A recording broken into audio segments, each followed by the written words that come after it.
Good morning, everyone. In this lecture, we discuss about Rydberg-Ries combination principle. In last lecture, we discussed Bohr correspondence principle, which define as if the quantum number is large than the classical according to classical mechanics and quantum mechanics result should be same.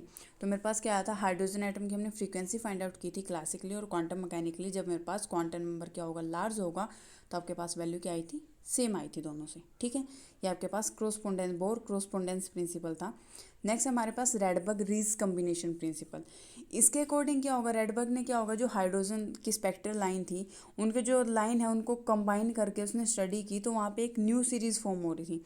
तो इसने बोला है कि मेरे पास इसके according to this principle, ये बोला अगर लैम्डा म्यू वन बार और म्यू टू बार दो वेव नंबर हैं, इन दो वेव नंबर की आपके पास कोई लाइन मिल रही है. ठीक है, तो मेरे पास जो स्पेक्ट्रा हाइड्रोजन स्पेक्ट्रस में लाइन है वो लाई करेंगी.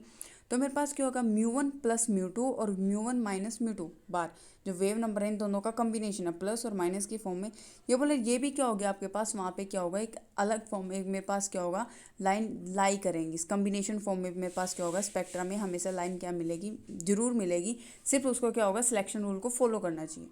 ठीक है, अगर मेरे पास दो वेव नंबर है, उन दो वेव नंबर के आपके पास क्या हो रहा है, हाइड्रोजन स्पेक्ट्रा के अंदर लाइन मिल रही है, तो इसका मतलब उन दो वेव नंबर का जो आप कॉम्बिनेशन करोगे, एडिशन कर रहे हो, सब्ट्रैक्शन कर रहे हो, तो आपके पास उनकी भी क्या मिलेगी, उनमें जो उनसे वेव नंबर आएगा, एडिशन करने से अलग आएगा, सब्ट्रैक्शन से अलग आएगा, तो वो भी क्या मिलेगी, एक न्यू लाइन मिलेगी. ठीक है, बस उसको क्या करना है, सिलेक्शन रूल को फॉलो करना चाहिए. जैसे इसने एग्जाम्पल कंसिडर कर रखा है, जैसे मेरे पास बाल्मर सीरीज़ है. बाल्मर सीरीज़ में मेरे पास क्या होगा, जितने भी ट्रांजिशन होंगे सेकंड ऑर्बिट के ऊपर होगी, थर्ड से, फोर्थ से, फिफ्थ से.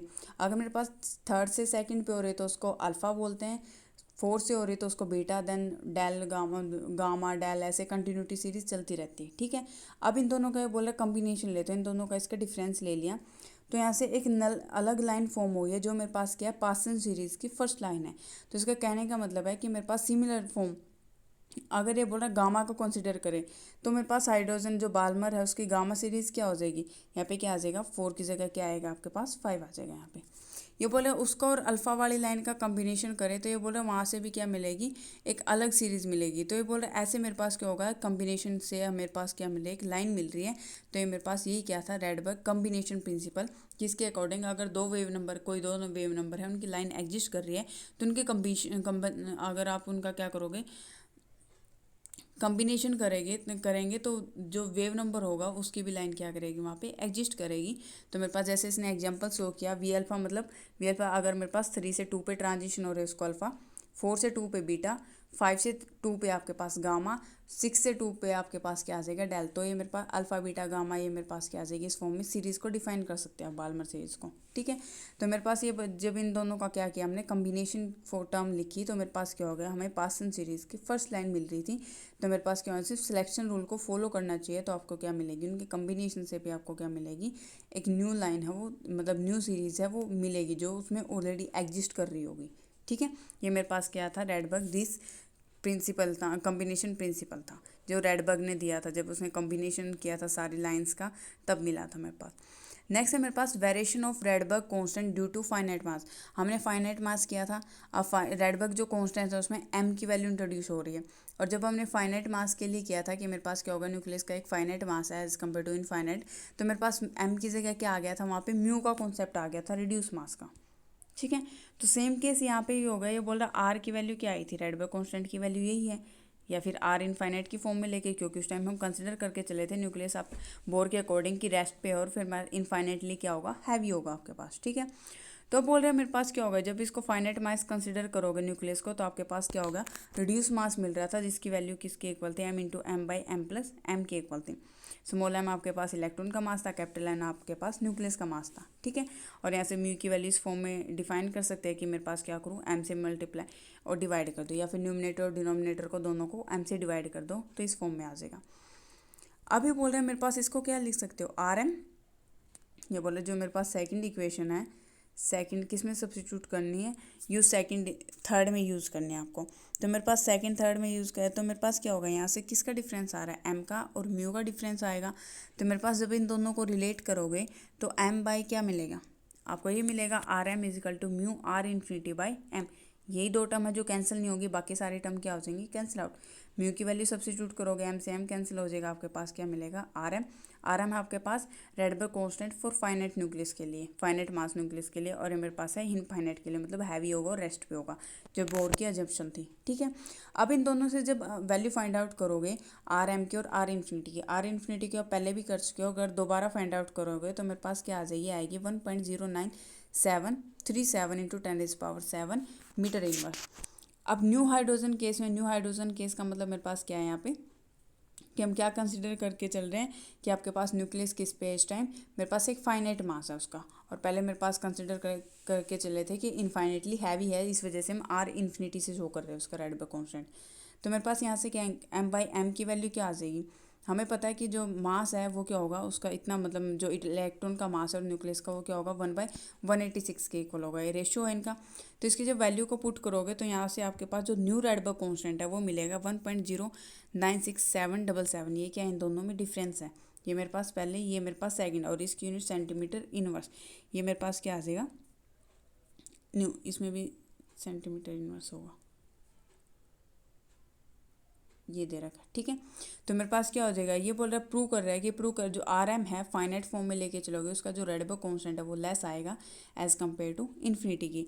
ये यहाँ पे कंपेयर करके चल रहा है, ये हाइड्रोजन आइटम के लिए, ये मेरे पास हीलियम के लिए, क्योंकि hydrogen item M by M H, क्योंकि मेरे पास हाइड्रोजन में न्यूक्लियन भी कितना होता है, 1 ही होगा, लेकिन हीलियम में मेरे पास क्या मिलेंगे, 4 मिलेंगे, तो इस वजह से M/4mH की फॉर्म में लेके चल रहे हैं।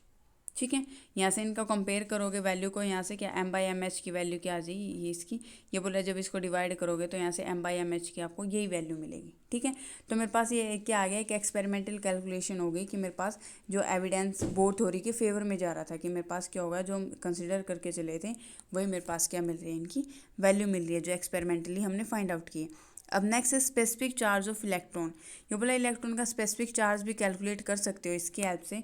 तो मेरे पास क्या, E/m किसके इक्वल होगा, डिवाइड कर दिया MH से दोनों साइड, E/mH क्या होगा, charge carry by gram ion of hydrogen, जो मेरे पास क्या हो जाएगा, ये कांस्टेंट वैल्यू है, इसके इक्वल होगा, और M/mH की वैल्यू हमें पता है इसके इक्वल होती है आपकी, जब इन वैल्यू को सबसे, और E/ये क्या है, स्मॉल m की वैल्यू, तो इन वैल्यू को पुट करोगे तो मेरे पास क्या आ जाएगा, ये क्या आ गया आपके पास, चार्ज आ गया, स्पेसिफिक चार्ज आ जाएगा इलेक्ट्रॉन का। ठीक है, ये बोला है मेरे पास जो स्पेसिफिक चार्ज है ये भी क्या था, थ्योरेटिकल जो वैल्यू है मेरे पास, जो E/m की थ्योरेटिकल वैल्यू मिली थी उसके क्या हो रहा था, बहुत ज़्यादा क्लोज आ रहा था आपके पास।